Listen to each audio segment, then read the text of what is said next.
Now we are now here at Colors of Estabosa. So, ang kapinigalamig. Ayan, ito po nga Colors of Estabosa mga kanakbay ay dito lang po yan sa La Trinidad, Benguet. Ayan. And if I'm not mistaken, this place is the first community place here in La Trinidad, Benguet na pinakasikat na isang tourist destination din po yan. Ang Valley of Colors ay isang malawak na likhang sining na binubuo ng isang masikip na hanay ng mga bahay sa gilid ng burol sa Benguet na pininturahan ng makukulay na kulay. Ang Valley of Colors ay matatagpuan sa Barangay Pico sa Munisipalidad ng La Trinidad sa lalawigan ng Benguet. Matatagpuan ito malapit sa Balili River at Bell Church na isang Buddhist temple at ito ay 4 na kilometro lamang ang layo mula sa SM City Baguio.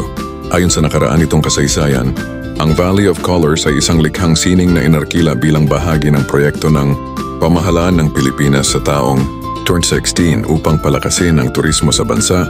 Ang proyekto ay inspirasyon ng Gamcheon, Cultural Village ng Busan sa South Korea, at ang favelas ng Rio de Janeiro sa Brazil. Ang plano ng proyekto ay upang magpinta ng iba't ibang kulay sa 18,000 metro kwadrado ng lahat ng mga bahay sa 3 nayon ng La Trinidad.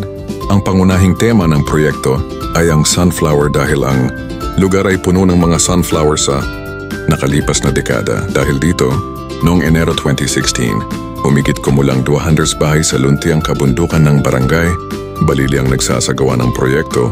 Sa kasalukuyan, ang Valley of Colors ay isa sa mga kilalang atraksyong panturista sa La Trinidad, Benguet. Ito ay isang nakakaingganyang pananaw habang dumadaan ang mga bisita sa Baguio, La Trinidad, Bontoc, Rodo Halsema Highway. Ito ay binibisita ng libu-libong turista bawat taon at ito ay nagsisilbing pagpapakita ng diwa at kultura ng bayanihan sa mga Pilipino. Kaya naman kung ang iyong grupo ay nagpaplanong bumisita sa Baguio City, siguraduhin na ang Valley of Colors ay kasama sa iyong detalyadong itineraryo ng pagpunta sa Northern Luzon region upang makita ang napakahusay na disenyong hanay ng mga bahay